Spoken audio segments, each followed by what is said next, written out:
வாங்க வாங்க வாங்க தம்பி தங்கைமாரே, இயேசு கிறிஸ்து நாமத்தினாலே உங்களை வாழ்த்தி வரவேற்கிறேன். தலையிலே தாழ்த்தி நாம் ஜெபம் செய்யலாமா? எல்லாம் வல்ல பரிசுத்த தகப்பனே, நீர் எவ்வளவு நல்லவர் ஆண்டவரே, எங்களை நேசிக்கிறவர், எங்களை வெறுக்காதவர். நாங்கள் உமக்கு நன்றி செலுத்துகிறோம் ஆண்டவரே. எங்களுடைய வாழ்விலே நீர் வைத்திருக்கிற மேலான திட்டங்களுக்காக நாங்கள் உமக்கு நன்றி செலுத்துகிறோம். இதை பார்த்து கொண்டிருக்கின்ற உம்முடைய பிள்ளைகளுடைய வாழ்விலும் உம்முடைய மேலான திட்டம் நிறைவேற, எங்களுடைய வாழ்விலை நிறைவேற நீர் அனுகிரகம் செய்ய வேண்டும் என்று இயேசு கிறிஸ்துவின் மூலம் கேட்கிறேன் பரமபிதாவே, ஆமேன். அருமையான தம்பி தங்கைமாரே, நாம் எதை செய்தாலும் நம்முடைய வாழ்விலே ஒரு திட்டத்தோடு நாம் செய்வதுண்டு. நம்முடைய பெற்றோராக இருந்தாலும் சரி, அவங்க எதை செய்தாலும் ஒரு பிளான் பண்ணி தான் அவங்க செய்கிறத நம்ம பார்க்குறோம். வீடு கட்டுறதாக இருக்கட்டும், அல்லது ஒரு இடத்திற்கு போவதாக இருக்கட்டும், சுற்றுலா செல்வதாக இருக்கட்டும், எல்லாம் ஒரு பிளானோடு செய்கிறாங்க.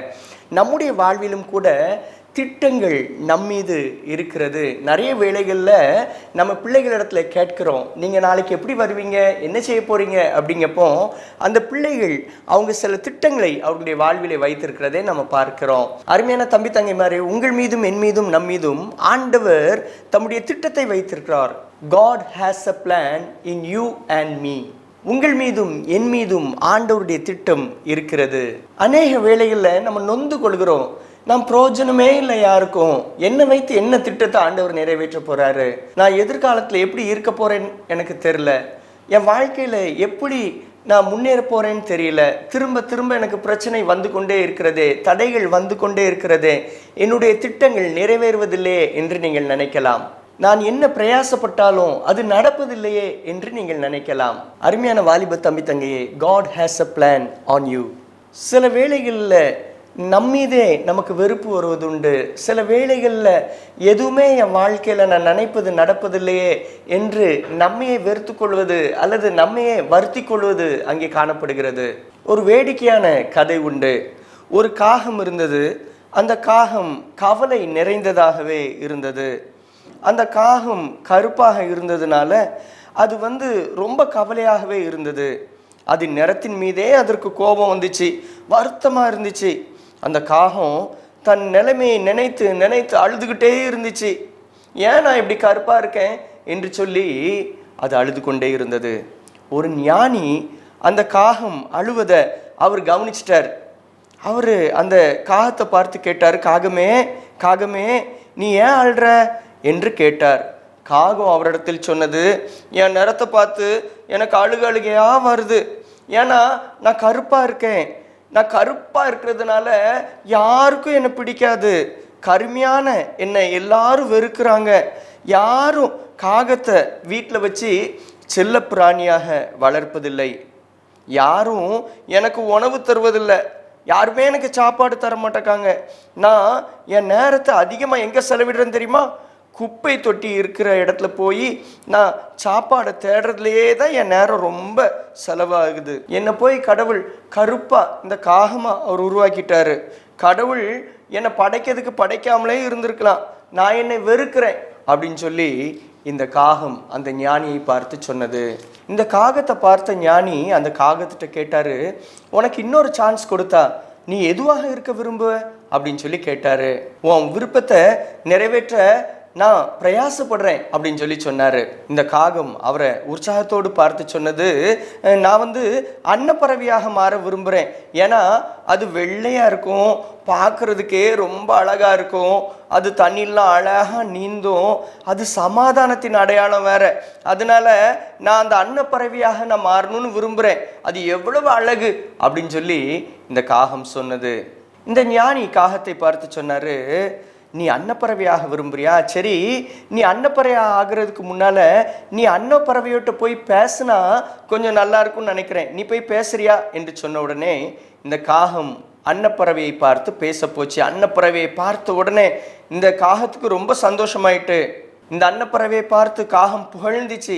ஏ அப்பா, நீ எவ்வளவு அழகா இருக்க, எவ்வளவு வெண்மையா இருக்க, ஆண்டவர் உன்னை ரொம்ப அருமையா படைச்சிருக்கிறாரு, அழகா படைச்சிருக்கிறாரு, நீ ரொம்ப சந்தோஷமா இருக்கிற என்ன அப்படின்னு சொல்லி இந்த காகம் இந்த அன்னப்பறவையை பார்த்து சொன்னது. இந்த அன்னப்பறவை காகத்தை பார்த்து சொன்னது, நான் சந்தோஷமா இருக்கிறேன்னு யாரு சொன்னா? என்னை லேஸில் எல்லாரும் கண்டுபிடிச்சிருவாங்க. ஏன்னா நான் வெள்ளையாக இருக்கிறதுனால, இருட்டில் இருந்தாலும் சரி வெளிச்சத்தில் இருந்தாலும் சரி, என்னை லேஸில் கண்டுபிடிச்சி என்னை வேட்டையாடிடுவாங்க. அது மட்டும் இல்லை, இந்த வெண்மை நிறத்தை பார்த்தாலே எனக்கு வெறுப்பாக இருக்குது. ஏன்னா இறந்தவங்களையும் கூட வெள்ளையான துணியை வச்சு தான் மூடுவாங்க. நானும் வெள்ளை போர்வை வச்சு மூடின மாதிரி இருக்கேன், எனக்கு சந்தோஷமே இல்லை அப்படின்னு சொல்லி சொன்னது. இந்த அன்னப்பறவையும் கவலையாக இருக்கிறத பார்த்த உடனே இந்த காகம் இந்த அன்னப்பறவையும் கூட்டிக்கிட்டு ஞானியின் இடத்துல வந்தது. ஞானியின் இடத்துல இவங்க 2 பேரும் வந்தாங்க. இப்போ இந்த ஞானி கேட்டாரு, என்ன அன்னப்பறவையே, நீனும் சந்தோஷமா இல்லையா? அப்போ உனக்கும் ஒரு சான்ஸ் தாரு, நீ யாராக விரும்புகிறாய் அப்படின்னு சொல்லி கேட்டாரு. அவர் கேட்ட உடனே இந்த அன்னப்பறவை தயங்காமல் சொன்னது, பச்சை கிளி தான். பச்சை கிளி எவ்வளவு அழகு, சிவப்பும் பச்சையுமா, அது ரொம்ப அழகா இருக்கும். இந்த பச்சை கிளியாக நான் இருக்கணும்னு விரும்புகிறேன் அப்படின்னு சொல்லி இந்த அன்னப்பறவை சொன்னது. இதை கேட்ட ஞானி சொன்னார், சரி சரி, நீங்கள் பச்சை கிளி ஆயிடலாம், ஆனால் நீங்கள் பச்சை கிளிகிட்ட போய் பேசுனீங்கன்னா நல்லா இருக்கும் என்று சொல்லி சொன்னார். இதை கேட்ட காகமும் அன்னப்பறவையும் இந்த பச்சை கிளியை தேடி காட்டுக்குள்ளெல்லாம் போச்சு, தேடி தேடி பார்த்துச்சு. ஆனால் ரொம்ப நேரம் கண்டுபிடிக்கவே முடியல, ஏன்னா சுற்றியும் ஒரே பச்சை பச்சேன்னு மரங்களாக இருந்துச்சு. கடைசியில் அது தேடி கண்டுபிடிச்சிட்டு இந்த கிளியை கண்டுபிடிச்ச உடனே இந்த அன்னப்பறவையும் இந்த காகமும் ரொம்ப சந்தோஷமாக அதனோடு பேச ஆரம்பிச்சிச்சு. இப்போ இந்த அன்னப்பறவை சொன்னது, ஏ அப்பா பச்சை கிளி, நீ எவ்வளவு அழகாக இருக்கச்சா, உனக்கு அழகாக பச்சை பச்சேன்னு உனக்கு சிறகுகள் இருக்குது, உடம்புலாம் இருக்குது, வாய் எவ்வளவு அழகு, எவ்வளவு நல்லா இருக்குது, ரொம்ப அழகு அப்படின்னு சொல்லி இந்த அன்னப்பறவை சொன்னது. நீ ரொம்ப சந்தோஷமாக இருப்ப என்ன என்று சொல்லி இந்த அன்னப்பறவை பச்சை கிளியை பார்த்து கேட்ட உடனே பச்சை கிளி சொன்னது, இல்லை இல்லை, நான் சந்தோஷமாக இருக்கிறேன்னு சொல்லி யார் சொன்னது? இந்த காடுலாம் பச்சை பச்சேன்ட்டு இருக்கு, இந்த காடெல்லாம் பச்சை பச்சைன்னு இருக்கிறதுனால, நானும் பச்சையாக இருக்கிறதுனால என்னை யாரும் கண்டுபிடிக்கிறதுக்கு ரொம்ப கஷ்டம். நீங்களும் கூட என்னை தேடி தேடி அழுத்து போயிருப்பீங்களே. இந்த செடியில் இருக்கிற இலைகள் எல்லாம் பச்சையாக இருக்க மாதிரி என் உடம்பும் பச்சையாக இருக்கிறதுனால எல்லாரும் என்னை தேடி தேடி கண்டுபிடிக்க முடியாது. யார் கண்ணையும் நான் உடனே படமாட்டேன். நீங்களாம் பாருங்கள், எங்கே இருந்தாலும் உடனே உங்களை கண்டுபிடிச்சிருவாங்க. ஆனால் என்ன அப்படி இல்லை, அதனால எனக்கு என்ன பிடிக்கவே இல்லை. நான் உடனே யார் கண்ணிலையாவது தென்பட்டேன்னா அவங்க சந்தோஷமாக இருப்பாங்க, ஆனால் நான் தான் தென்பட மாட்டேக்கேனே, என்னை கண்டுபிடிக்க கஷ்டமாக இருக்கு, அதனால எனக்கு வெறுப்பாக இருக்குது, நான் சந்தோஷமாகவே இல்லை என்று சொல்லி சொன்னது. இப்போ இந்த 3 பறவைகளும் சேர்ந்து திருப்பி ஞானியின் இடத்துல வந்தது. ஞானியின் இடத்துல வந்த உடனே ஞானி கேட்டார், என்னாச்சு? பச்சை கிளி சொன்னது, எனக்கு இந்த கிளியாவே இருக்கு, பிடிக்கலை.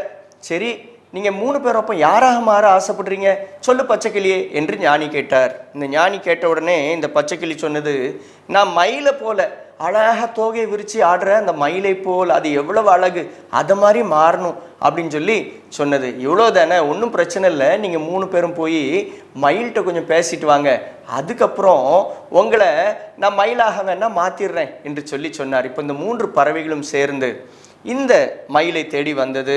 அருமையாக இந்த கிளி, அன்னப்பறவை, காகம் இந்த 3ம் மயிலின் இடத்துல வந்தது. மயில் அழகாக தோகையை விரித்து ஆடிட்டு இருந்துச்சு. இது பக்கத்தில் வந்த கிளி சொல்லிச்சு, ஏ அப்பா நீ என்ன அழகு, என்ன அழகு, ஏ அப்பா ரொம்ப அழகா இருக்க, உன் தோகையை விரித்து ஆடுறதை பார்த்தாலே அவ்வளவு அழகா இருக்கு என்று சொல்லி புகழ்ந்து கொண்டே இருந்தது. இந்த கிளி மயிலை பார்த்து சொல்லிச்சு, உன்னை பார்த்த உடனே மக்கள் எல்லாம் ஃபோட்டோ எடுப்பாங்க, நீ அழகாக டான்ஸ் ஆடுற, எவ்வளவு அழகு என்று சொல்லி சொன்னது.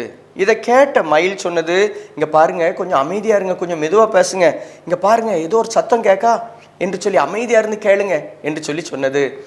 இந்த பறவைகள் அமைதியாக கவனிக்கும் பொழுது அங்கே சர்ட் சர்ட் என்று சத்தம் கேட்டது. என்ன சத்தம் என்று மெதுவாக கிளி இந்த மயில்கிட்ட கேட்டுச்சு. அப்போ தான் இந்த மயில் சொன்னது, இங்கே பாருங்கள், அந்த சத்தம் வேறு யார் சத்தம் இல்லை, வேட்டைக்காரனுடைய சத்தம். அந்த வேட்டைக்காரன் என்ன தான் பிடிக்க வாரான், இந்த காட்டில் என்னை ஏன் பிடிக்க வாரான்னு தெரியுமா?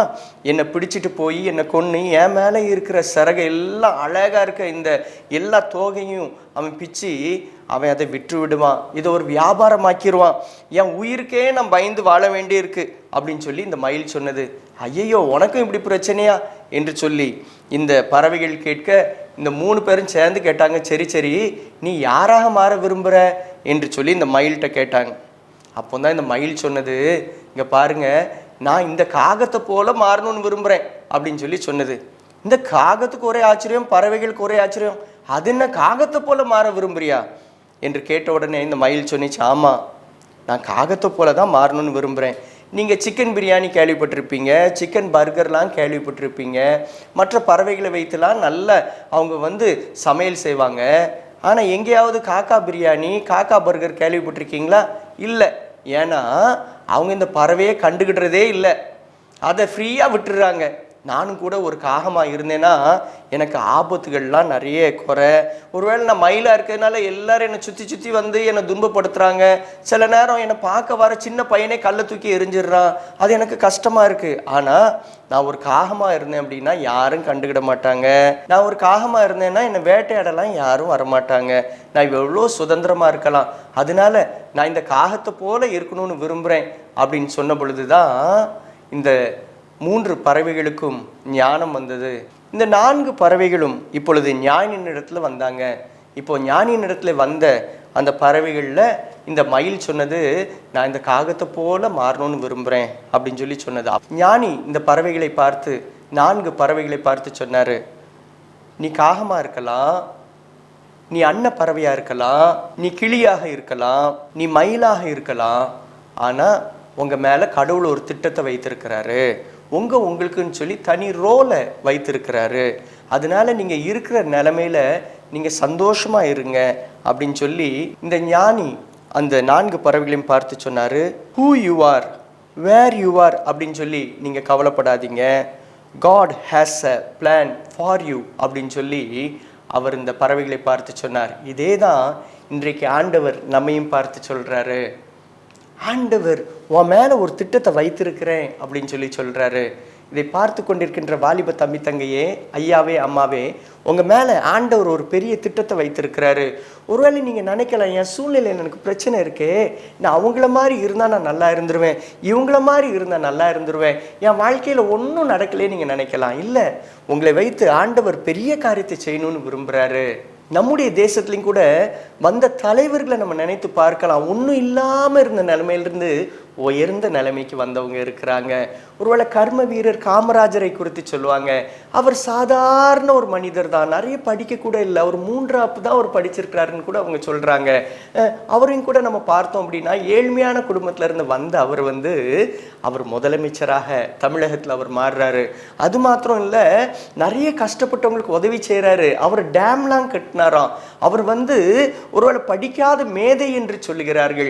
அவருடைய சிந்தனை எல்லாம் அருமையாக இருந்துச்சு. கடவுள் அவர் மேலே ஒரு திட்டத்தை வைத்திருந்தாரு. ஒருவேளை அவர் படிக்காமல் இருந்திருக்கலாம், ஆனால் தமிழகத்தில் படிக்காமல் இருந்த பிள்ளைகளுக்கு கல்வி கொடுக்கின்ற ஒரு கல்வி தந்தையாக இந்த காமராஜரை ஆண்டவர் மாற்றினாரு. ஒருவேளை இதை பார்த்து கொண்டிருக்க நீங்கள் நினைக்கலாம், என் சூழ்நிலை இப்படி இருக்கே, நான் என்னையே வெறுக்கிறேன் நீங்கள் நினைக்கலாம், எனக்கு படிப்பு இல்லை, அது இல்லை, இது இல்லை நீங்கள் நினைக்கலாம். இல்லை, உங்களை கொண்டு ஆண்டவர் பெரிய காரியத்தை செய்வார். பில்கேட்ஸ் அவர்களை குறித்து நம்ம கேள்விப்பட்டிருப்போம். உலகத்தில் அவர் ஒரு பெரிய பணக்காரர். ஆனால் அந்த பில்கேட்ஸுடைய வாழ்க்கையில் நிறைய தோல்விகளை சந்தித்தவர். அந்த பில்கேட்ஸ் ரொம்ப ஏழ்மையான குடும்பத்திலிருந்து வந்தவர். இன்றைக்கு அவர் பெரிய பணக்காரராக இருக்கலாம். அவர் சொல்லும் பொழுது ஒரு இடத்துல அவர் சொல்கிறாரு, ஒருவேளை நான் ஏழையாக இருக்கிறேன், ஆனால் இன்றைக்கு என் மகன் பணக்காரனாக இருக்கிறான். காரணம் என்னென்னா, என்னுடைய தகப்பனும் ஏழை, என்னுடைய மகனுடைய தகப்பனோ அவர் பணக்காரர் என்று சொல்லுகிறார். ஒருவேளை இதை பார்த்து கொண்டிருக்கிற நீங்கள் நினைக்கலாம், நான் ஏழ்மையில இருக்கிறேன்னு சொல்லி. இல்லை, உங்கள் மேலே ஆண்டவர் ஒரு பெரிய திட்டத்தை வைத்திருக்கிறார், உங்களை உயர்த்துவார். சில ஆராய்ச்சியாளர்கள் சொல்கிறாங்க, 3 தலைமுறைக்கு ஒரு சைக்கிள், ஒரு மாற்றம் வரும் அப்படின்னு சொல்கிறாங்க. என்ன அப்படின்னா, வறியவர்களாக இருக்கிறவர்கள் மேலே வருவதும், மேலே இருக்கிறவர்கள் கீழே தாழ்த்தப்படுவதும், அப்படி அது ஒரு சர்க்கிள் போல வந்து கொண்டு இருக்கிறது என்று சொல்லுகிறார்கள்.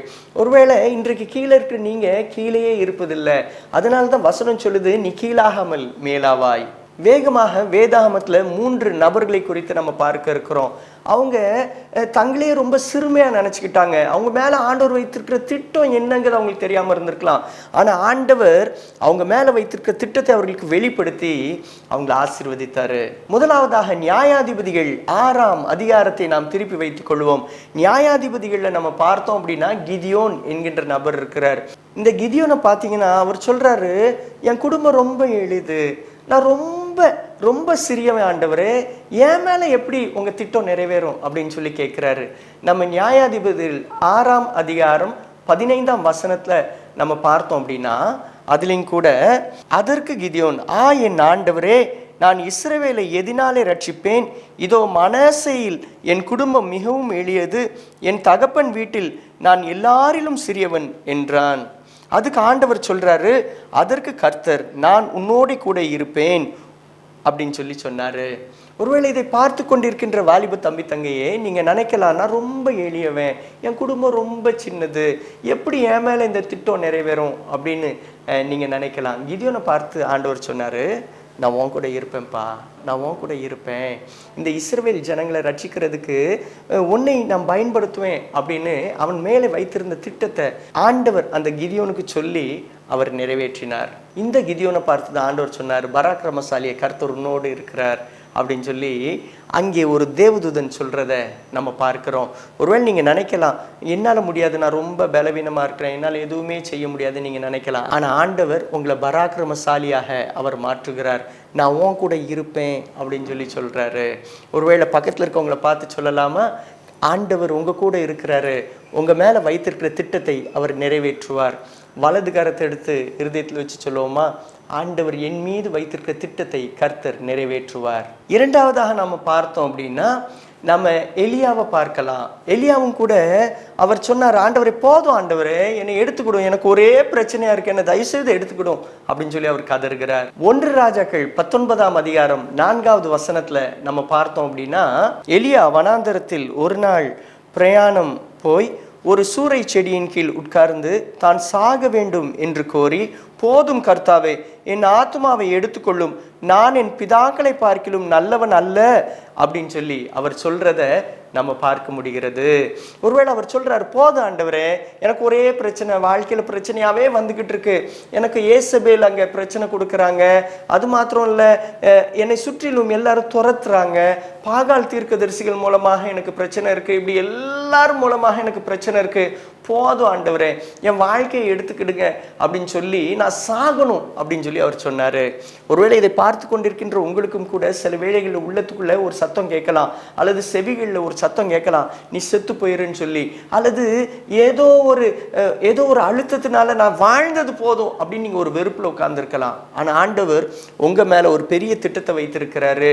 இப்படி கதர்ன இந்த எலியாவின் இடத்துல ஆண்டவர் பேசினாரு, அவர் மேல ஒரு திட்டத்தை வைத்திருந்தாரு. ஒருவேளை சாகணும்னு நினைச்ச இவரை வைத்து, நான் ராஜாக்கள் அபிஷேகம் பண்ணுவேன், அபிஷேகம் பண்ற திட்டத்தை ஒன்ன வச்சு செய்வேன்னு சொன்னார். சாகணும் அப்படின்னு நினைச்ச இவனை வச்சு ராஜாக்கள் அபிஷேகம் பண்ணாரு, தீர்க்கதரிசியை உருவாக்குனாரு. இதே அதிகாரத்துல 1 ராஜாக்கள் 19ஆம் அதிகாரம் 15-16வது வசனத்தை நீங்க பார்த்தீங்க அப்படின்னா, அப்பொழுது கர்த்தர் அவனை பார்த்து, நீ தமஸ்குவின் வழியாய் வனாந்தரத்துக்கு திரும்பி போய் ஆசகேலை சீரியாவின் மேல் ராஜாவாக அபிஷேகம் பண்ணி, பின்பு நிம்சியின் குமாரனாகிய யெகூவை இஸ்ரவேலின் மேல் ராஜாவாக அபிஷேகம் பண்ணி, ஆபேல் மேகோலா ஊரானான சாப்பாத்தின் குமாரனாகிய எலிசாவை உன் ஸ்தானத்திலே தீர்க்கதரிசியாக அபிஷேகம் பண்ணு என்று சொல்லியிருக்கிறத நம்ம பார்க்க முடியும். ஒருவேளை என் வாழ்க்கை போதும் ஆண்டவரே, நான் சாகணும்னு நினைச்ச அவரை கொண்டு ஆண்டவர் பெரிய காரியத்தை செஞ்சாரு. 2 ராஜாக்களை அபிஷேகம் பண்ண வச்சாரு. அவரை போலவே ஒரு நல்ல ஒரு ஊழியக்காரனை அங்கே உருவாக்குவதற்கு அவனையும் அபிஷேகம் பண்ணி ஒரு ஊழியக்காரனை உருவாக்குறதுக்கு ஆண்டவர் இந்த எலியாவுக்கு கற்றுக் கொடுத்தார். இந்த எலியாவின் மீது இருந்த திட்டத்தை ஆண்டவர் சொன்னார், அப்படியே செய்தார். இன்றைக்கும் கூட எனக்கு ஒரே பிரச்சனையா இருக்கு நீங்க நினைக்கலாம், உங்களை கொண்டு ஆண்டவர் பெரிய காரியத்தை செய்வார். ஒரு கப்பல்ல நிறைய பேர் பயணமாயிட்டு இருந்தாங்க. அப்படி அவங்க பயணமாய் போய்கொண்டே இருக்கும் பொழுது நல்லா சந்தோஷமா எல்லாரும் போயிட்டு இருந்தாங்க. திடீர்னு சொல்லி அங்கே கடல்ல கொந்தளிப்பு ஏற்பட்டது. கப்பல் அங்கே உடைந்து போனது. உடைந்து போன உடனே அதுல எல்லாரும் விழுந்தாங்க. விழுந்து அங்கே தத்தளித்து மரித்து போனார்கள், அமிழ்ந்து போனாங்க. ஆனா ஒருத்தர் மாத்திரம் அவர் அங்கே அந்த தண்ணீர்ல தத்தளித்து அந்த அலையினால அவர் அடிக்கப்பட்டு பக்கத்துல இருந்த ஒரு தீவிலே வந்து அவர் சுயநினைவற்று கிடந்தார். கொஞ்ச நேரம் கழிச்சு அந்த தீவுல அவர் முழிச்சாரு, சுத்தி பார்த்தார், யாராவது காப்பாத்துங்க, யாராவது இருக்கிறீங்களா அப்படின்னு கூக்குரல் போட்டு பார்த்தாரு. ஒரு சத்தமும் அவருக்கு கேட்கல, ஒரு சத்தமும் கேட்கல. அவருக்கு என்ன செய்யன்னு தெரியல. அந்த இரவிலே அவர் அந்த கடற்கரையிலே படுத்து தூங்கினாரு. ஆனா அவர் எழும்பி அவர் ஜெபம் பண்ணாரு. என்ன ஜெபம் பண்ணார் தெரியுமா? ஆண்டவரே, ஆண்டவரே என்னை காப்பாத்தும், ஆண்டவரே எனக்கு ஒரு வழியை காண்பியும், எனக்கு ஒரு வழியை காண்பியும்பா, நான் உம்மிடத்துல கதறுகிறேன், எனக்கு ஒரு வழியை காட்டும் அப்படின்னு சொல்லி அவர் கதறினாரு. ஆனா ஒரு வழியுமே தெரியல. அவர் அப்படியே எழும்பினாரு, காட்டுக்குள்ளே நடந்து போனார். அங்கே இருக்கிற பழங்களை, காய்களை, கிழங்குகளை எடுத்துலாம் சாப்பிட்டாரு. அதுக்கப்புறம் பார்த்தாரு, அவரை காப்பாற்ற ஒரு வழியுமே அங்கே இல்லை. அவர் வெளியில் போகிறதுக்கு ஒரு வழியுமே இல்லை. அவர் மீண்டும் மீண்டும் கதறினார், ஆண்டவரே ஆண்டவரே என்னை காப்பாற்றும், என்னை காப்பாற்றும், என்னை இங்கேருந்து வெளியில் கொண்டு போகும், என்னை காப்பாற்றுறதுக்கு ஏதாவது ஒரு வழியை காட்டும் அப்படின்னு சொல்லி அவர் கதறினார். ஆனால் நாட்கள் கடந்து கொண்டே இருந்தது. அங்கே ஒருத்தரும் அந்த தீவில் இல்லை. அவர் மாத்திரம் அந்த தீவில் அப்படியே அவர் இருந்தார். ஆனால் அந்த தீவில் இருக்கிற மரங்களை அவர் வெட்டி ஒரு நல்ல ஒரு குடிசை உண்டு பண்ணார். நல்ல அவர் தங்குறதுக்குன்னு ஒரு இடத்த உண்டாக்கி அதில் அவர் ரெஸ்ட் எடுக்க ஆரம்பித்தார். அப்படி ரெஸ்ட் எடுக்கிறப்பலாம் அவர் கதறுவார், ஆண்டவரே எனக்கு உதவி செய்யும் அப்படின்னு சொல்லி. ஒரு நாள் அவர் அதிலிருந்து வெளியில் அந்த தீவில் அப்படி சுற்றி பார்த்து வரும் பொழுது திடீரென்று சொல்லி காட்டு புயல் அடித்தது. அங்கே மூங்கில்கள் உரசினதுனால அவர் கெட்டி வைத்திருந்த அந்த வீடு தீப்பற்றி எரிந்தது. இப்போ கதறினார், ஐயோ கடவுளே, நான் இங்கே இல்லை கூடாரத்துலையாவது இருக்கலான்னு பார்த்தா அதுவும் தீ எரிஞ்சு போச்சு, ஐயோ என்ன இப்படி ஆயிப்போச்சுன்னு சொல்லி அவர் வெறுப்பில் கதறினார். ஐயோ நான் செத்து தொலைஞ்சா கூட பரவாயில்ல, இப்படி நான் மாட்டிக்கிட்டேனே, என் வாழ்க்கையில் ஒரே பிரச்சனையாக இருக்கிறதே அப்படின்னு சொல்லி அவர் கதறினாரு. ஆண்டவரே என்னை காப்பாற்றுறதுக்கு ஒரு வழியை நீர் காட்டும் அப்படின்னு சொல்லி அவர் திருப்பி அந்த கடற்கரையிலேயே படுத்து அப்படியே தூங்கிட்டார். அவர் தூங்கிட்டாரு. திடீர்னு காலையில் எழும்பி அப்படி பார்த்தா அங்கே சத்தம் கேட்டுக்கொண்டிருந்தது. ஒரு நல்ல ஒரு கப்பல் வந்திருந்தது. அந்த கப்பலில் இருந்த மாலுமி அவரை காப்பாற்றிட்டாங்க. அவர் காப்பாற்றி அந்த கப்பலில் கூட்டு போகிறப்பந்தான் அவர் மெதுவாக அந்த மாலுமிகிட்ட கேட்டார், எப்படி நான் இந்த தீவில் இருக்கேன்னு நீங்கள் கண்டுபிடிச்சிங்க அப்படின்னு சொல்லி அவர் கேட்டார். என்ன நீங்கள் அழகாக காப்பாற்றிட்டீங்களே, எப்படி உங்களுக்கு தெரியும்னு கேட்டபொழுது அவர் சொன்னார், நாங்கள் கடலுக்குள்ளே போயிட்டுருக்கப்போ திடீர்னு சொல்லி ஒரு பெரிய புகை வந்தது, புகை மூட்டம் காணப்பட்டது, தீ எரிந்தது. எங்களுக்கு இங்கே காப்பாற்றுங்க என்று சொல்லுகின்ற அந்த அந்த அந்த சைன் எங்களுக்கு கிடைச்சிச்சு. அதை பார்த்த உடனே நீங்கள் எனக்கு காண்பித்த அந்த சிக்னலை பார்த்து தான் நாங்கள் இங்கே உங்களை காப்பாற்றணும் அப்படின்னு சொல்லி அவர் சொன்னார். அப்போந்தான் கடவுள் அவரை காப்பாற்றுறதுக்கு வைத்திருந்த திட்டம் தான் அந்த குடிசை எரிவதற்கு காரணமாக இருந்தது என்பதை அவர் அறிந்து கொண்டார். இதை பார்த்து கொண்டிருக்கிறவர்களே, நீங்கள் கூட நினைக்கலாம், என் வாழ்க்கையில் பிரச்சனையாக இருக்கே, ஐயோ என் வாழ்க்கையில் இதெல்லாம் இழந்திருக்கிறேனே நினைக்கலாம். ஆனால் ஆண்டவர் அதை கொண்டு அதே படிக்கற்களாக மாற்றி உங்கள் மேலே ஆண்டவர் வைத்திருக்கிற திட்டத்தை அவர் நிறைவேற்றுவார்.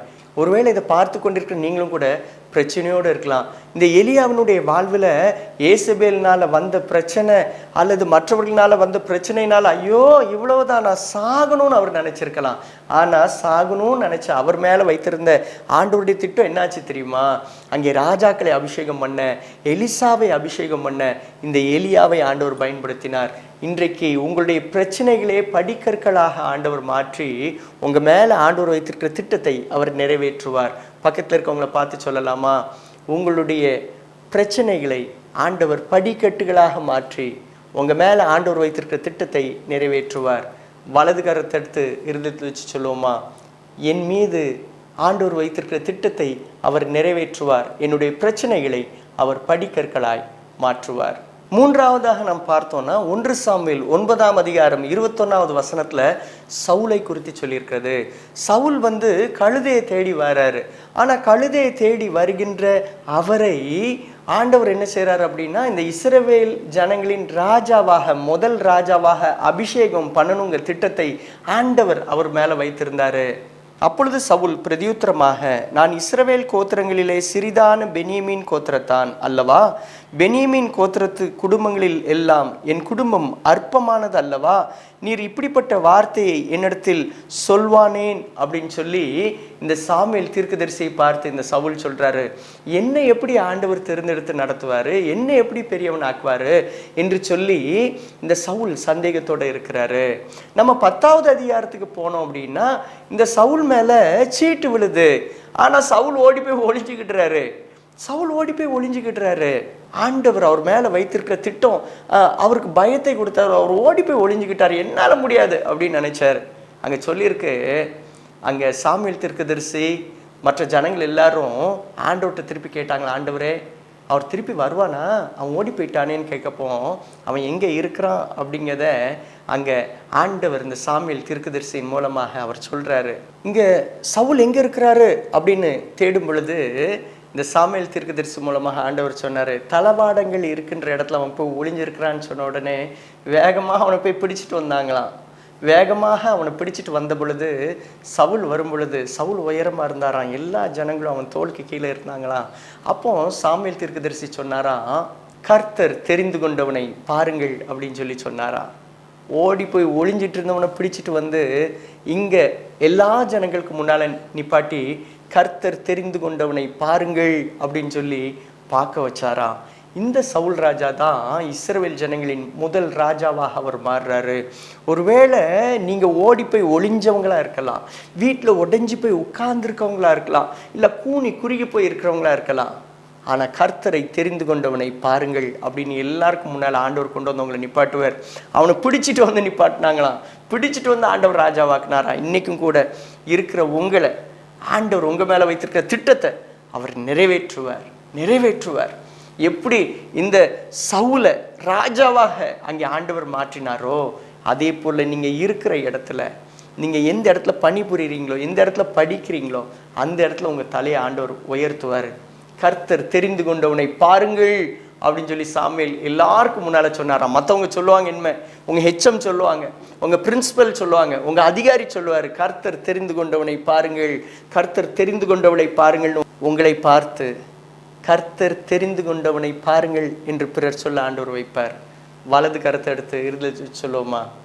என்னை பார்த்து பிறர் சொல்லுவாங்க, கர்த்தர் தெரிந்து கொண்டவனை பாருங்கள், கர்த்தர் தெரிந்து கொண்டவளை பாருங்கள் என்று சொல்லி பிறர் சொல்லுவார்கள். இன்னைக்கு நம்ம பார்த்திருக்கிறோம், 3 நபர்களை குறித்து பார்த்திருக்கிறோம். கிதியோன், எலியா, சவுல். இந்த 3 பேருடைய வாழ்க்கையிலையும் அவங்க உடைஞ்சி போய் ஓடி போய் ஒளிஞ்சுக்கிட்டுறவங்களா இருந்தாங்க. ஆனால் ஆண்டவர் அவங்கள கொண்டு வந்து எல்லா ஜனத்துக்கு முன்னால் நிப்பாட்டினார். கர்த்தர் தெரிந்து கொண்டவர்களை பாருங்கள் என்று சொல்லி எல்லார் கண்களும் பார்க்க வைச்சார். இன்றைக்கும் கூட என் மேலே ஆண்டவருடைய திட்டம் என்ன, என் மேலே இது எப்படி நிறைவேறும் அப்படின்னு சந்தேகத்தோடு இருக்கிற உங்களை பார்த்து தான் ஆண்டவர் சொல்கிறாரு, நான் உன்னை தெரிந்து கொண்டேன் அப்படின்னு சொல்கிறாரு. இன்மை உங்களை சுற்றி இருக்கவங்க சொல்லுவாங்க, கர்த்தர் தெரிந்து கொண்டவனை, கர்த்தர் தெரிந்து கொண்டவளை பாருங்கள் அப்படின்னு சொல்ல வைப்பார்.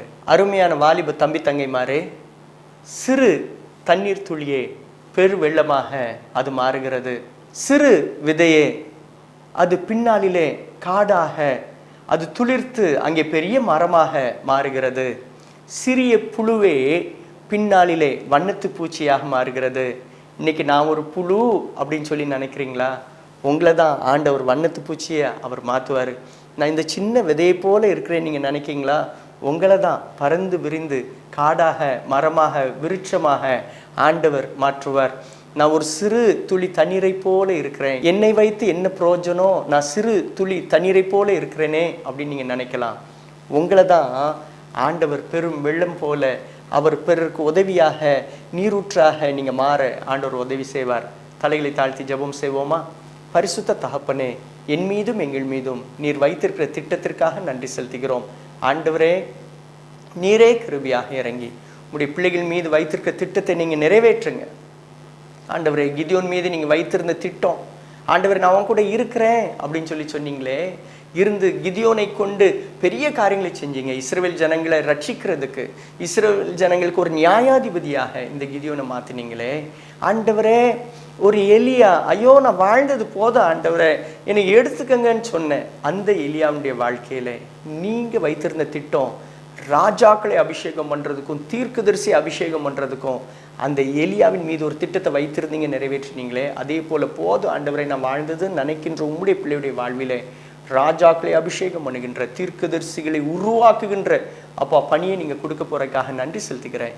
ஆண்டவரே, ஓடி ஒளிந்து கொண்ட சவுலை நீங்க பிடிச்சிட்டு வந்து கர்த்தர் தெரிந்து கொண்டவனை பாருங்கள் அப்படின்னு சாமுவேல் சொன்னாரே, எல்லாருக்கும் முன்பதாக அவனை உயர்த்தினீங்களே, முதல் ராஜா வாக்குனீங்களே. அதே போல ஓடி ஒளிஞ்சுக்கணும்னு நினைக்கின்ற உங்களுடைய பிள்ளைகளை இன்றைக்கு நீங்க பிடித்து கொண்டு வந்து உங்க திட்டத்தை இந்த பிள்ளைங்க மேல நிறைவேற்ற போறதுக்காக நன்றி.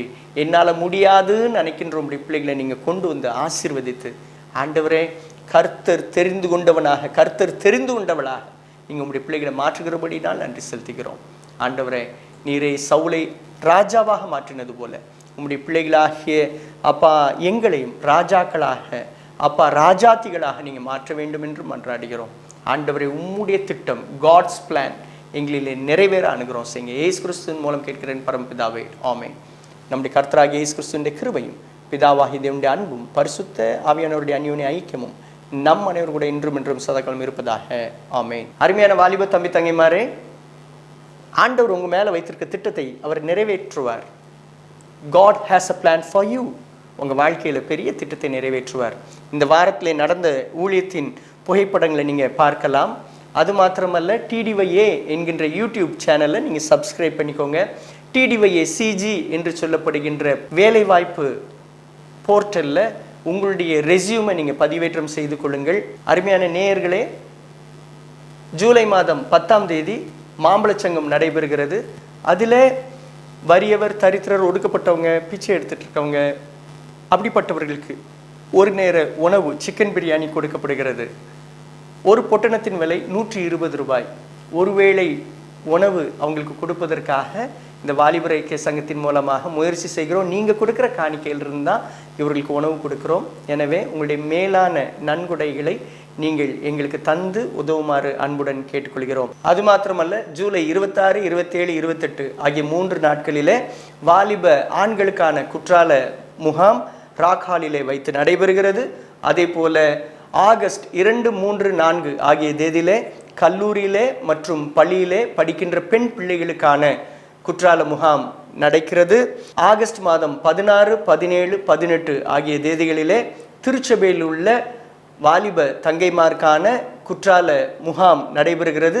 இதில் கலந்து கொள்ளும்படி அன்புடன் கேட்டுக்கொள்கிறோம். இந்த கூடுகைக்காக ஜெபித்து கொள்ளும்படியாகவும், இந்த கூடுகைக்கு நிறைய தேவைகள் உண்டு. நீங்கள் இந்த வாலிபர் ஐக்கிய சங்கத்தை உங்களுடைய நல்ல காணிக்கைகளினாலே தாங்கி நீங்கள் ஜெபிக்குமாறு அன்புடன் கேட்டுக்கொள்கிறோம். God bless you. இளைஞனே எழுந்து சரித்திரம் படைத்திடு. இளைஞனே எழுந்து சரித்திரம் படைத்திடு. கர்த்தரின் சமூகம் காத்திரு. கழுகு போல் எழுந்திரு. கழுகு போல் எழுந்திரு. இளைஞனே எழுந்திரு. சரித்திரம் இளைஞனே எழுந்திரு. சரித்திரம் படைத்திடு. கர்த்தரின் சமூகம் காத்திரு. கழுகு போல் எழுந்திரு. கழுகு போல் எழுந்திரு. இளைஞனே.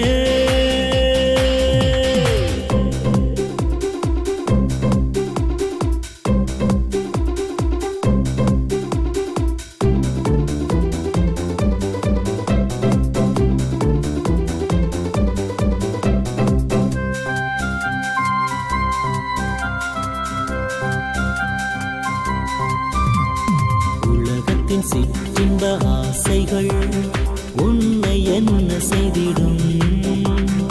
உள்ளத்தில் வலிமை உள்ளவன்